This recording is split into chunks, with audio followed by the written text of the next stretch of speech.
I prefer face-to-face stuff if and where I can, you know, whether it's medical appointments or whatever, but it's not just the time spent on the appointment itself, is it? It's in the modern era, it's getting to and from things as well.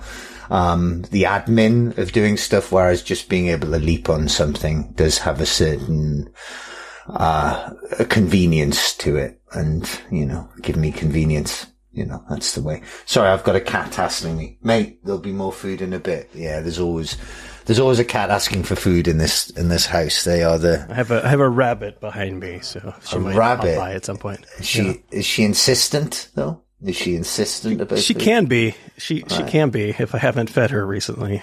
But they're much mellower than cats, I find. Our male cat Genghis, he's amazing. He's a dog cat really, but he when he wants food, it's a campaign, really. It's a campaign. It's, he gets everything involved. If he could play a drum kit, he would start playing the drum kit in order to summon me. But there we are anyway. We're not here to talk about, although maybe we are, I don't know, pets. Do you know the phrase nominative determinism? I do know the phrase nominative determinism, yeah. And you have a demanding cat named Genghis. Yeah, I mean, he hasn't united his own tribe. I mean, in the first place, there's two of them, and I mean, his sister looks out for him, but I'm not sure she'd, help him avenge Temujin's father's death on the plains of Upper Mongolia. But I think he's an arsehole, definitely. He's got that part of the legend. But he's not even ruthless, really. If another male cat comes into the yard, he just chats. He's got a lot of physical front and he wants food, but he doesn't have any territorial demands. But he is essentially a religious, so that's good. That's good. Why is it you haven't spoken with anyone for a week? Because my wife and daughter went to Australia a week ago and I've been ill. So, I've had what I thought was COVID, but it looks like it was just a very bad flu.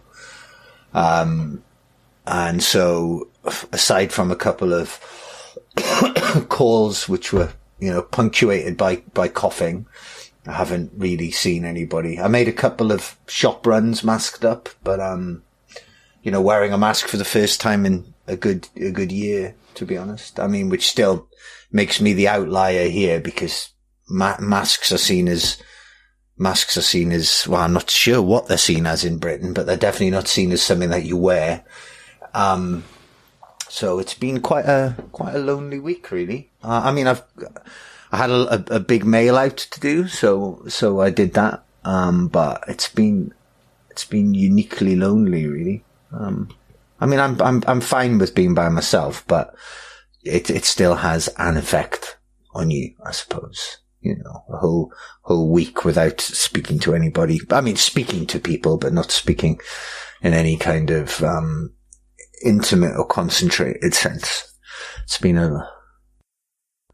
transactional and just that little bit, like dull and repetitive, I suppose. I'm not used to or if I'm used to my life being repetitive, it's in a kind of a joyous being a dad way, as opposed to speaking to my daughter for 5 minutes on WhatsApp with the time difference in Australia. It's just not quite the same. And even with the best will in the world, a 6-year-old child doesn't really focus on a screen, as well as you would hope. So that's been a bit annoying. It's probably a good thing at the end of the day, in terms of not being too consumed with the screen. Yeah, I mean, those, you know, children of that age are more than capable of being consumed with the screen when it's showing other things.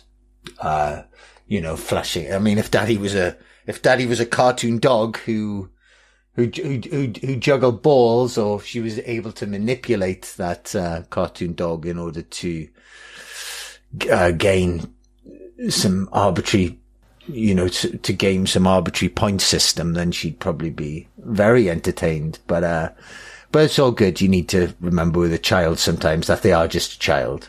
Or not just a child, but they are a child and need to be understood as a child, as opposed to having the same needs and the same needs as a 48-year-old ostensibly adult man. So it's been it's been a bit of a crazy week. Like I say, at the same time as having to send out 300 t-shirts, which isn't necessarily the most fun task. You don't get into music.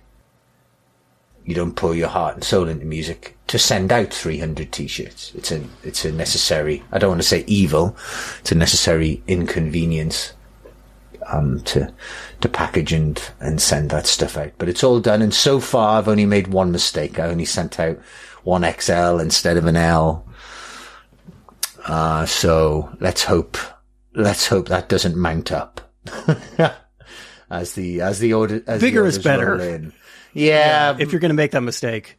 Yes, rather than, I suppose, but I'll still be replacing it. So it's all good. I mean, she's still quite young. How did she handle the pandemic? Was she even aware that it was happening? Well, she mostly handled the pandemic because through me, because of my wife's job. I kind of became the main carer for certainly the first year of it, which was great on so many levels. Because caring for a child, well, especially when you haven't done it before, you very much learn on the job. I mean, books are of some use, but you learn by doing, not so much by, farming theories and concepts. And I often find being a parent is feeling comfortable, and then something changes developmentally and you feel a bit out of your depth, or you feel behind the curve, and then you catch up, you kind of evolve with the child. And sometimes it's hard to do that in a fragmented way, but when you're together all the time, it was wonderful for the most part. I mean, apart from, if you can remove the people dying and the slow decay of loneliness, that a lot of people had in terms of our relationship, it was really wonderful. But she dealt with it okay. She dealt with it fine. I mean, she was preschool age, which I think helped. She hadn't established those friendships to be taken away from her. And it was before we moved to Bristol. I think London, where we were at the time, is simultaneously probably the worst and the best city in order to have a pandemic in, because it's a fairly socially isolated place anyway. But you're also, especially where we were living, which was in Battersea. I don't know if you know London very well, but really close to the river. I mean, some of the walks and the scenery around there is just gorgeous. I mean, it's like living at the center of the world. And it's a lot different than walking around some depressing park somewhere in the middle of England. You can, within half an hour of your house, you can walk through Battersea Park, you can see Battersea Power Station, you can see the Houses of Parliament, you can go a little bit further, you can go along to the Tate Modern and St. Paul's. It's incredible. It's an incredible vista. And it's incredible to look at or be at, whether it's in the middle of the pouring rain, it being London, or whether it's a nicer day. It was actually quite incredible. But she dealt with it fine, really. She's a very happy child, and obviously inspired by a happy father who's always so relentlessly positive on. I mean, I think most of that is probably her mother's work, although I am quite funny, so hopefully she's just tuned to a little bit more positivity than I am. That would. You're hoping the cynicism gene is recessive? I'm hoping it's optional. I'm hoping it's something you can flick on and off, say with your mobile phone contract, you can just add it for a month, maybe. So, yeah, you can try it out, or maybe you just pay by the day, as opposed to it being a permanent add-on. So let's see how that goes. I think some cynicism is a useful way of filtering the world, but when it's your permanent filter, it can become very difficult to enjoy anything. Did you find that, I don't have children, I hear this a lot, that the act of having a child makes you more earnest, or maybe at least dampers that cynicism flick? Possibly, or maybe it speeds up the process. I think of maturing. I can only really speak like personally, or see what I've seen in other people. I think I'd already, because of the age that we had a kid at, I think you'd already shed a little bit of the cynicism, because some of it is a product of the art you've consumed, I guess. And maybe you've worked a lot of that through your system by a particular age. And I think cynicism is, for the most part, in a performative sense, very much a teenage in 20s kind of thing that you go through. Also because then you've got the energy to be cynical as well, and the energy to police yourself and at times other people, with that cynicism. And it's not to say it's entirely a negative thing. That cynicism can help in so many ways. I wouldn't say the cynicism falls away, maybe, but I would say that observing the delight of somebody at just objectively simple things can't help but be infectious. But of course, the cynicism, you can still see that, for example, little girls like Frozen. And you can enjoy your daughter's love of Frozen whilst watching Disney. I mean, if they could, they would, they'd be monetizing the characters' Disney would be monetizing the characters' tampons. They've monetized just about every aspect of that film. They couldn't possibly monetize anything more. So you can still keep it in your locker, I think. If I have a cynicism locker, it probably still takes up a quarter of my mental real estate, I would suspect. There is that thing about getting older and realizing that people tell you a lot of things about getting older, and but you really have to experience it for yourself firsthand. Because if you attempt to look objectively at the things you've made now, compromise probably isn't the right word, but compromises you've made, like you might have hated that about yourself 20 years ago. Yeah, I mean, well, that's the thing, and it's not necessarily that you change as a person, but circumstances change around you as well. I had the conversation. What happened a few years ago is there was a McLusky song, which was the guys who published this contacted us, and it was up for a McDonald's advert. It was down to like the last two songs, and I remember having. Was the lightsaber cocksucking blues? It wasn't like, no, it was a song from the first record called Me Oh My. And I remember feeling incredibly guilty and bad about the prospect. We never got as far as even discussing money. The song wasn't even, was down to the last two songs. They went with the other song, whatever. So it didn't even need to be a dilemma that I addressed. But I remember, feeling very strongly about it in terms of not only how I would feel about it, and that was the very real thing, but how other people would feel about it.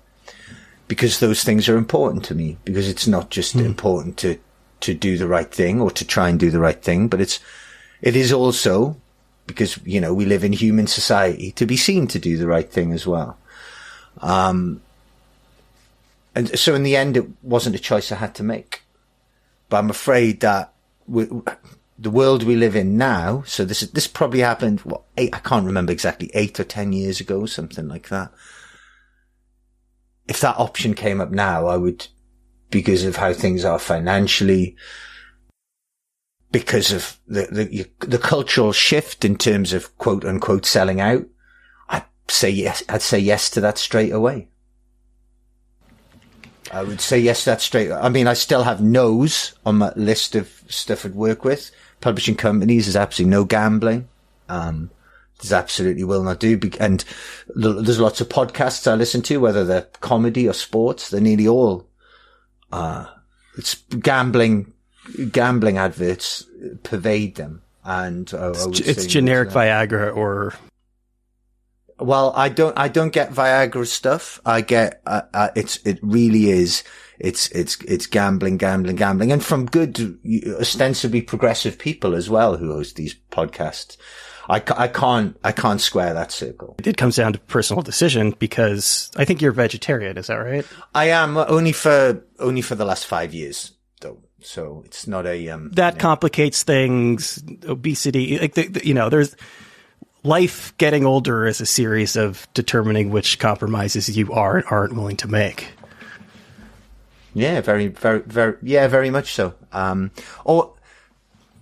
I suppose the way, unless there's a major health concern which forces everything into a focus, it's all about convincing yourself you're not making compromises.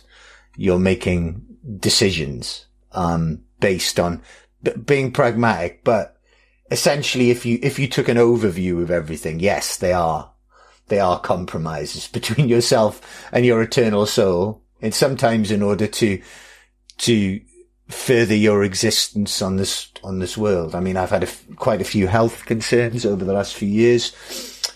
A lot, actually, since like 2019. I hadn't really taken full account of everything which had happened in the last few years until a couple of days ago, probably in the midst of isolation, going, okay, let's run an inventory over the last few years. And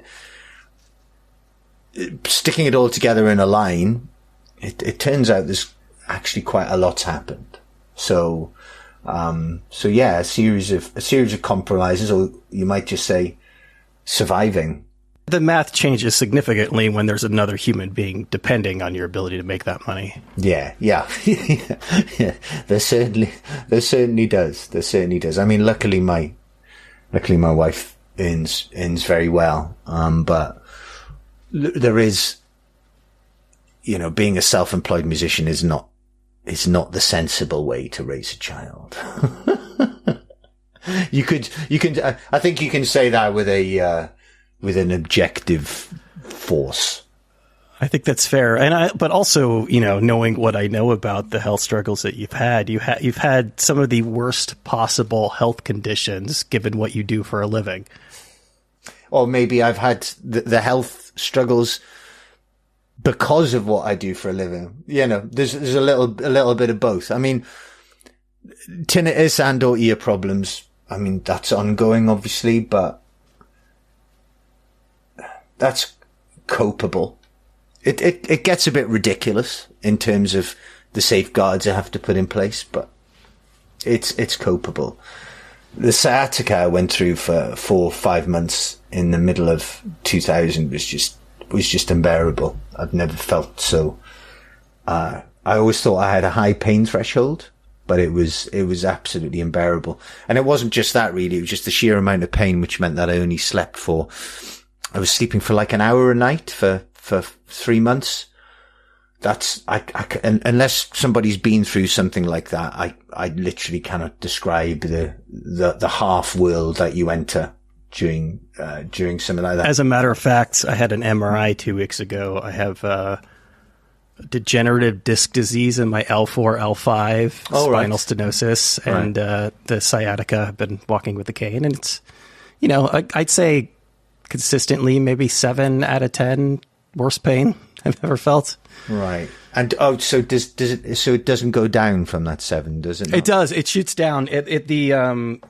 I'll cut this out. This is probably not interesting. No, that's interesting. Basically, to me, basically, I was actually exercising at the time, and you knock the disc out, and then it causes something called spinal stenosis, which is like a thinning of the nerve passage. So it's the fact that the disc has been knocked out, in effect, makes it decay. In effect, the disc is pressing on the sciatic nerve, so it shoots all the way down. Yeah. And it's awful. I mean, for me, the pain didn't stop. It was, and I couldn't sit down because of the position of it, and I didn't sit down for 5 months. And luckily I got a sit-stand desk just before this started, but I was standing up for 23 hours a day. And I ended up with, just these huge welts on my shoulders. And, it sounds ridiculous, but it was 23 hours a day. I didn't need, and it got to the stage where I didn't need to even end up going to bed. And, I was looking after a 2-year-old child during the pandemic, and I was falling asleep standing up. There are people who go through worse things, but it was like an incredible madness. I'm not a huge fan of drugs and medication at the best of times, but I was on codeine. I was on, OxyContin. Yeah. I don't know if it's exactly the same over there, but here they do not prescribe that lightly. No, I was on that for, I think, 2 weeks. So I think it's OxyContin, oxycodone. Basically, they're the same drug, but it's the tail of it is to do with the time it's released into your blood. But it's an opioid. It's an opioid, yeah. But I was just like sick with drugs. I mean, just completely disorientated. I preferred being in pain to being on the drugs, to be honest, like being disorientated. But anyway, let's not focus. I shouldn't have brought that up. Let's talk about. I did want to touch on it because obviously it's relevant, and sorry, I'm going to pronounce it the American way, but suffering tinnitus is not. It's a pretty common thing to a certain extent with rock musicians. Certainly, I know, like Pete Townsend very famously has struggled with it, but it sounds like yours is next level to the point that it is distracting, if not painful. Well, it's at the start, I think in general now, it's maybe what you'd call a standard level. But when the problem first reared its head, there's a type of hyperacusis as well. So I couldn't even be in a room with like a running tap. And say with normal tinnitus, you've got a certain level, so you can mask it with another sound. Because of the hyperacusis, it meant that if you masked it with another sound, the volume would just go up like that. So there was literally. I wasn't familiar. I know I'm familiar with misophonia, which I'm convinced I have, but yeah, hyperacusis is actually painful, loud sounds or any sound. Yeah, I mean, it wasn't that it was necessarily painful. It was that it was more of an instantly reactive tinnitus. And so it was completely. So, like walking down the road and there being trucks going past was just unbearable. And so that was probably the case for the first couple of months. But managed to, normal life is fine now. Absolutely fine. Even going to a bar or whatever, that's fine. The issue is specifically very loud rock music involving drums. Which it turns out is what I do. So, the last year has been working out ways to do it. I've worked out the way to do it now, which is basically using in-ear monitors under ear defenders. There are times where the ear defenders feel excessive, and then Jack starts playing drums and they don't feel as excessive. There's a couple of especially McLusky songs, Chasers being the most notable one, but when he starts playing, it's like, yeah, I definitely I definitely need easier defenders, and I suspect really I needed them all along. And then maybe I wouldn't be in this position. I've always taken fairly good care of my ears, but I should have taken better care. And that's just where we are, really. I've worn earplugs for years. I've lectured people on wearing earplugs for years. I wore earplugs maybe 90% of the time. That amount should have been 100% of the time. So you live and you learn. And I've lived and I've fucking learned. So, but managed to do 4 shows, in the last few months. It's not exactly the same. It's great out front. There's no difference. It's not quite the same for me on stage yet. So I'm working on ways in order to change it up a little bit for myself so I can get other things from the shows. And, you mean in terms of the energy you get, in terms of the actually enjoying the experience? Yeah, absolutely. What I'm getting back from the crowd, what I'm getting from myself, what I'm getting, the whole experience. I mean, like I say, I've always worn ear protection on stage. Yeah. That's always, dampened down things a bit, but sometimes you can take what you want from a show or what you need from a show from the reaction of the person stood directly in front of you. But say if you've got a stage like we did at Dingwalls in London recently, where it's quite a high barrier. I mean, I'm enough of a professional to know the songs and to understand that even if I'm not particularly enjoying a show in a moment, doesn't mean that the crowd aren't enjoying the show. I use the term crowd respectfully. Hopefully there's enough people there to constitute a crowd, the audience. But I really, for example, I'll get off stage sometimes and some people go, that was a great show. And I've learned enough now to go, yeah, as opposed to actually that was bullshit. That's an ongoing struggle. Or like as a writer, somebody compliments something I wrote, 10 years ago. I'm like, much better now. That was terrible. Yeah, horrible impulse. Yeah, but it's a real impulse, but it's part of understanding it from all sides of the divide, that it's fine to think that. And for the people who say that, they genuinely mean it. I'm not going to spoil somebody's nice time.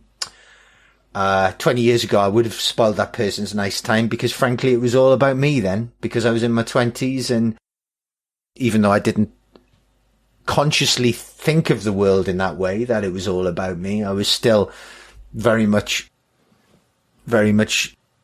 down with the idea of, a rock show being an intersection between an audience and a performer. I didn't really know any differently, but, it's going to be a question of finding out how to enjoy things differently, I think. I would say I really enjoyed 2 of the 4 shows I've done, and 2 of the other shows I felt a little bit disconnected from the process. But nobody in the crowd thought I was disconnected from it. I'm having a large part of the show is talking to the audience. I'm not quite as necessarily speedy and reactive to that, because even though we have a mic set up, I'm not necessarily going to hear all the things I was always hearing. So I'm having to, I'm trying to introduce a couple of little small comedy elements in order to play off the idea, and also not hide from the fact that wearing ear defenders, not trying to, it's like not trying to use some kind of, I don't want to use the term disability, but certainly some kind of, it's a physical impairment which stops you functioning in the way that you'd want to. So I'm trying to make that a feature as opposed to like a bug, to use the modern language that we to use the modern way we discuss these things. So, for example, we have like a little drum wall, which is funny. It's funny to have that. We call it the Great Wall of Egglestone. Hang things off it, knock on it occasionally, try and make it a fun thing rather than a subject of shame. You know, if there's shame, I'm sure we can find actual reasons to feel shame. Yeah, there's plenty of shame. There's plenty of shame to go around. We don't need to construct any of that from our nightmares. No. I mean, it's also useful if you're somebody who's been going out of his way to tell people to wear ear protection, to show them that you are both wearing it and need to wear it. It's kind of this is going to sound bad, but it's a cautionary tale. Yeah, it's a cautionary tale. Yeah, absolutely. And I'm not sure a lot of people will take it that way though. Or maybe they will, but I don't think they will in the moment. You had to cancel the US tour. Like this is not a small thing for you. No, it was, so heartbreaking. And so not just a loss of revenue, but so enormously expensive. I'll probably be financially recovering from it for the next 5 years. So not that I was in but I genuinely, I have a resolve not to talk about that side of it, because you see, when artists talk about that kind of thing, it can come across as incredibly selfish. Nobody forces you to do this thing. But yeah, it was unbelievable. And I'll be dealing with that for a long time. But even the upcoming tour, we need to sell t-shirts in order to make it work. That's just the way it is. And you either accept it. It's basically what's the best way to put it? It's an $80,000 bet that you might make $10,000. It's, which, we were talking about gambling earlier. That is not a bet that a lot of people would, that a lot of people would take on, but I just love it so much. It's everything to me. It's everything.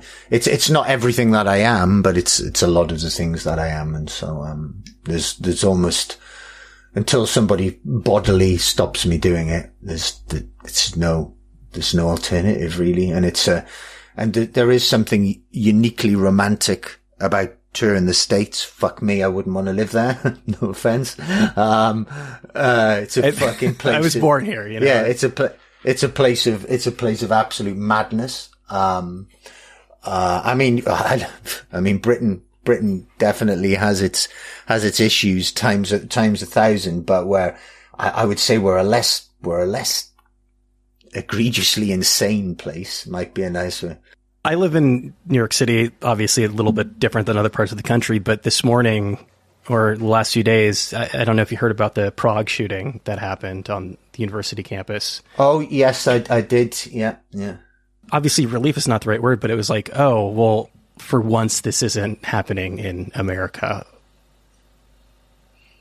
Sure. Yeah. Which is mental, of course, because that story is just, it's almost an American story transplanted to another country. It is. Young, angry white man shoots up college. That's a very American shooter story. It's just, but we, there are exceptions, of course, but British society doesn't have the organizational skills in order to, and again, I say that a little glibly, but there's something about, you can even look at Britain in terms of our weather, I have friends who live in Boston.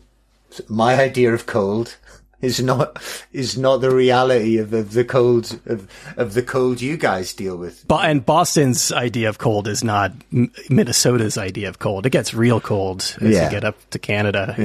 Yeah. And again, as an old fella as well, now it gets beyond freezing, and I'm outside wearing 2 or 3 coats, and nobody wants that from their 5th Division rock god, Why is that guy wearing 2 coats? Well, imagine this, he's cold. Imagine. Having to sort of subsist on merch, though, I mean, that's not a unique issue in 2023. That's just kind of like at the level that you're at, that's just how things are. Yeah. It just is. It's how people exist. It's just a shame. I mean, I take pride in it. I mean, we don't just shovel out t-shirts for, it's not like there's a certain amount of money out there. We need to produce these t-shirts in order to hoover it all fucking up. It's not like that. I do take pride in what we put out, but I am also aware that sometimes people buy, not even sometimes, oftentimes people buy t-shirts explicitly to just support. The garment itself is almost, some pun intended, immaterial. It's a show of support. I know plenty of people who just buy the t-shirts and then put them in a drawer somewhere. Which is a shame, because there's a lot of time and effort goes into the designs. And especially sizing the prints. Oh my word, you wouldn't even imagine. For some reason, Australians want to size the prints bigger than the size of most t-shirts. I'm not entirely sure why that is. Maybe, I don't know, maybe it's a perspective thing. But t-shirts, posters, all that. It's where the profit margin is, basically. What you want fees, if you can, to cover your costs. We are hurt a lot in the States by the fact that there's a 30% withholding tax on everything. If that wasn't the case, then we'd actually make some money from the shows. But it is there, so we don't. So that's just the way it is. I don't want to be too crass about this, but the decision to really start doing McLusky, not full time, but to really kind of dive into it, how much of that was a pragmatic decision? How much of that was, okay, well, this is a thing that people want now, and I can start, actually touring on this and playing? Not so much. I mean, it obviously helps in terms of the opportunities. It more came from the vacuum, the fact that Future the Left wasn't able to do anything really because of our various childcare issues. And so it started happening. I mean, the initial McLusky shows, as in, it was like 9 years ago, they were very much seen as in isolation. There wasn't going to be any more of those. So they were specifically. I should interject too, by the way, for people who don't know, that you're in the band with your wife, Future of the Left, which makes things that much more complicated, I assume. Absolutely. So as co-owner, operator of a small child, it's it's more difficult than we imagined. Although we are looking at ways to, I mean, it would have to be said that our daughter is supportive of our music. That would be, which is nice of her. She actually wears a t-shirt. She doesn't just put it in the drawer. Yeah. She does. And she has on occasion sat us down and said, you need to do Future of the Left, so, that is something coming from a 6-year-old. So fair play to her. So it more started, from that vacuum, a couple of one-off shows, and in as much as these things can happen organically, it happened organically. The initial idea in 2019 was the principle was not to even go out looking for shows, was to wait for people to come to us. And after 1 or 2 shows happened, it snowballed. I didn't contact until it came to the actual London shows we did at 2019, where there'd been a guy, Danny, we'd been working for years in Future the Left. I contacted him because it only felt right to give him like first dibs on doing the shows. I hadn't contacted one promoter about doing a show. And by that stage, we were like 10 shows in. You wait for people to come to you. The financial advantage of that is when people are coming to you is then you have more power in terms of negotiation. Leverage. It's always better said in an American accent, leverage. But we had that. So yeah, I'm obviously because of everything that's going on, my head is currently more in Mclusky. But I'm just happy to make loud rock music. Whatever name it is, and with whichever friends happen to be present. Making music and spending time with friends is much more important to me than it used to be. That is now a feature of it. But in years gone by, I wouldn't say it was an irrelevance. It was always nice, but the music itself was the prime directive. But it's lovely to spend time with people. And especially because people having done it for so many years, they don't accidentally find themselves in this position anymore. They usually have a lot else going on in their lives. So when they find themselves in the position of whether it's rehearsing or traveling to a show or playing a show, not only are they very practiced in what they should do and not do, and I think practiced enough to really enjoy it, but not having done it enough to be jaded in any way. Yeah. I mean, when I think about the amount of shows I've done over the last 10 years, it's not actually that many shows, really. I think if I'd been playing sets with Lightsaber, Cocksuck and Blues in it for 20 years, and I'd been playing it 150 times a year, I think I'd probably have had enough of that song. In fact, I think I should have had enough of that song. But I haven't, I mean, I don't need to rehearse it. So, I mean, we're the least well-rehearsed band in the world. We just don't. I mean, the songs are exceptionally simple. Future the Left songs are more complicated in the sense that they require more timing, and you need to more of a command, or at least commands may be exaggerating it, understanding of space and timing. Whereas Mclusky songs, you just pick them up and play one riff and rattle through. You just hopefully remember which order the verses go in. But if you don't, you can sing the second verse first and the first verse second. It doesn't matter. Nobody's going to sue you. As we were discussing before, you, as hopefully most people are, you are a dramatically different person in a lot of ways than you were when those songs were written. They were, in effect, kind of written by a different person. What is your relationship to them when replaying them? I think the person who wrote them, I'm not a dramatically different person. I think the person whose life surrounded the person who wrote those, I'm obviously a dramatically different person. But no, I feel very comfortable playing them. I don't have to cosplay my 24-year-old self or whatever. It's very easy. It's fun. Still feels like myself, and it feels better. It doesn't necessarily sound this way, but it's always meant to be joyful.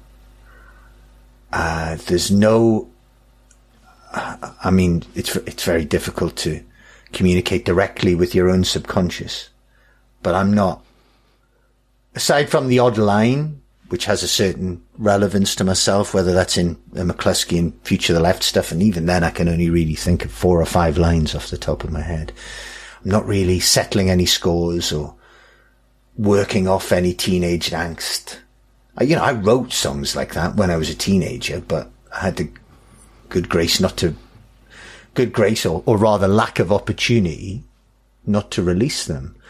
It's meant to be joyful. It's meant to be really good fun. And it really feels that way now. There was a lot of conflict, and by conflict, I don't mean some ridiculous screaming conflict. That was never the case in Mclusky. We weren't really those personality types. But there was tension would probably be the right word. And having to motivate, I mean, especially the original lineup of the band,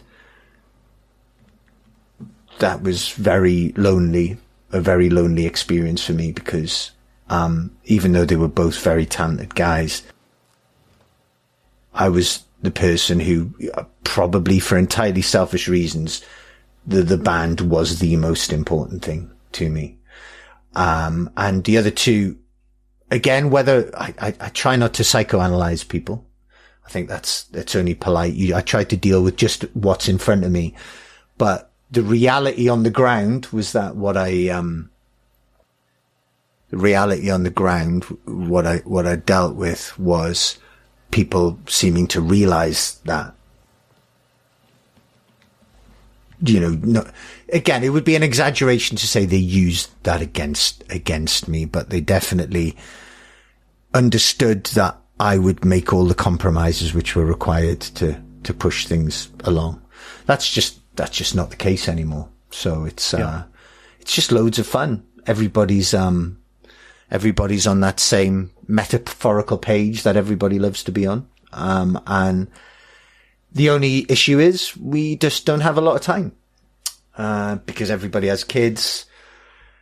Jack lives in a different city. Damien and I live in the same city, but even then we get to rehearse maybe once a month for 2 hours. And it's a shame.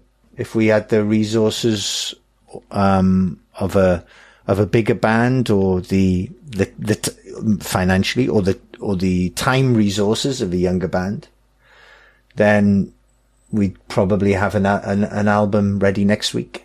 But as it is, we've got half an album on the basis of, 10 rehearsals, which is fantastic. But, again, we just need to accept that for what it is and move on. The stuff we've already recorded sounds in our own terms, it's fantastic. It's very happy. And anybody who's an existing fan of the band will like it. It sounds like the band of 20 years ago, but something else as well. Without pinning too much of an evolution badge on it. But it does. It's the same, but it's the same, but it's not the same. Was there initial hesitancy to start writing again as Mclusky? Well, yeah, there was some, but at the very least, it would just be a nice time with friends and playing some music. And if it doesn't work, it doesn't work. No pressure. There's no pressure, really. I think there came a time where maybe after 3 or 4 rehearsals, where you've got the inklings of something happening, but maybe nothing substantive, that then the pressure kind of kicks in. It's like, no, this could be something. But then it disappears again, and you just remember to enjoy it. And again, having been through the process of writing a lot of records, even when things aren't working, you're doing good work. The first time around, you were very adamant that the band was not getting back together, that there would be no farewell tour. Yeah. Well, it hasn't. It hasn't. I mean, it hasn't. Yeah, yes and no, right? No, it's a. Oh, is this the asterisks conversation? No, it's not even the asterisks. I mean, the asterisks, I'm half considering putting it on as a sticker on the record. So you can like the Velvet Underground, you can. Yeah. So you can add it to the canon, or you can go, well, this is a different, it's like they're cosplaying it. You go, yeah, fair enough. You decide. But I've done enough with that name. When the band split up, I would have said, yeah, I was the main contributor to that band, but I feel as if everybody involved was enough of the part of that story to mean that I don't lay sole claim to whatever that is. as the years have gone by and everything I've done with other things and how much I've talked, and I don't want to talk about a myth or all of, you know, whatever. It's not that I don't try to think of it in those terms. I don't think of it in those terms. I feel as if I own it a lot more now than I ever did. It's mine, frankly. It belongs to me. It's imbued with a lot of me. There's some fantastic musicians on those records. The records wouldn't sound the same without them. And at times they were fantastic people. At times they were less than fantastic people. I'm sure the same also applies to me. It is McLusky. I think saying it's reformed, I think at that point it becomes maybe misleading or a little bit disrespectful to say John Chappell, who was originally in the band. He's not a part of it anymore. And I think it also becomes disrespectful to Damien, who wasn't in the original lineup. He's far more of a fan of the band, at least in his current form. He's got plenty of time to get jaded and annoyed as it goes. He deserves some, like, respect. In terms of, I'm not suggesting you're not giving it to him. And believe me, if he was stood in front of you, you would, because he's the size of 7 houses. But, when the band split up, it had to split up. It just felt that way. It was instinctive. When we started doing the shows again in 2019, the asterisks just felt right again, purely instinctive. This just feels right again to call it McLusky. That's what it is. It has the essence of it. It has the swagger without being a bunch of dickheads about it. I mean, I hope in this environment come across as reflective and as a normal functioning person. That's not the band on stage.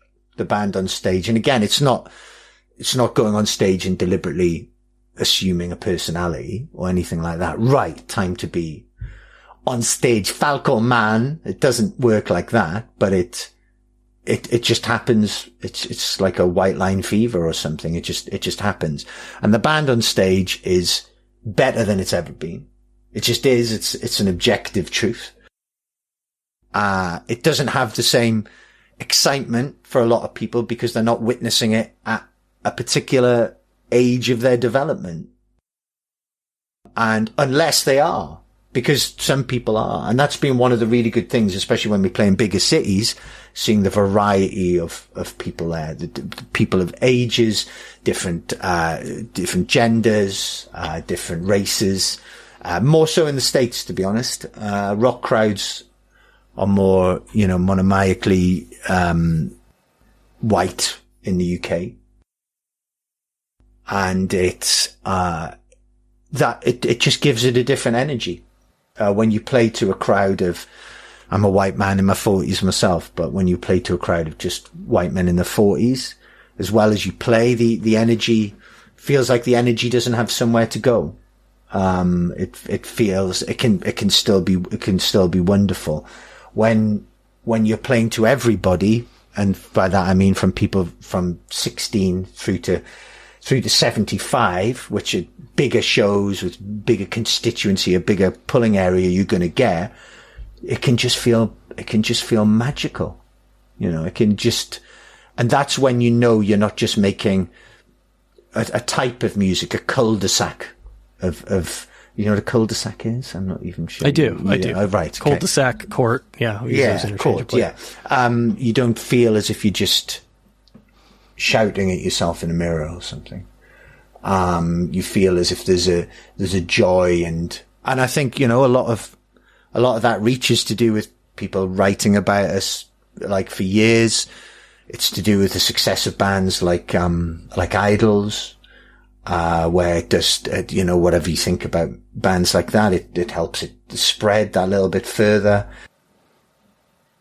And yeah, that's actually a really, really lovely thing.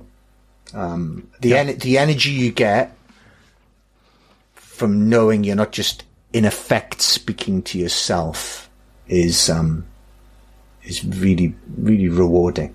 Really rewarding. I think one of the other differences when you were, however old you were when you broke up and said that. There's no way at the time you could have predicted the life the band would have taken on subsequently. I know this is like not a cool thing to say, but I discovered the band through the compilation. Probably a lot of people did. Yeah, absolutely not. I thought that was just the end of that, and then there was something else, which was the healthy way to look at it. Of course, you don't end a band and go, right, now let's propagate the myth. You don't, or maybe you do. I don't know. Maybe that's the mistake I made. I didn't immediately get onto some fucking propagating. No, I had no idea. Not the first idea. And it's great that, say, the American tour we're doing is selling reasonably well. It's selling far better than any American tour we did during the first incarnation of the band. That's one of the only, not puzzling, not upsetting either. What's the right word? Frustrating things so I had to work through my major emotions to get to where I was going to there. The 12 steps of grief. The 12 steps of indie rock. That when people talk about a band who were in this great position, and it just fell apart. It didn't fall apart purely because it was in this fantastic position. We did do some great shows, but during the first incarnation of the band, I think we sold out 5 or 6 shows across, the entire run of that band. A couple of which would have been in the Mercury Lounge in New York because it's a small venue. It's small. It's like 220 people or something. So it wasn't like it was this glorious run which came to this sudden halt. We'll probably sell out as many shows on this North American tour as we sold out in totality during the first run. So there is romance in the past. Well, we were all younger then for a start, but there also has to be, an acceptance that, those rose-colored, rose-tinted glasses or whatever the hell the saying is. I don't know. I wear normal spectacles myself. You nailed it. Yeah. They definitely are on. And you need to come to stuff with that fresh perspective. Undoubtedly, I guess some people will come to the show and not enjoy it maybe as much as they remember enjoying it 20 years ago. Yeah. But I hope they have the politeness to keep that to them fucking selves, because we're not necessarily great at taking criticism, especially not whilst on stage. That's rock band and or performer 101. Don't criticize people whilst on or immediately after leaving stage. But I'm fairly confident that people will come away going, that was pretty fucking good, wasn't it? Because it is. I wouldn't put so much time and effort and so much financial jeopardy into something which was coasting.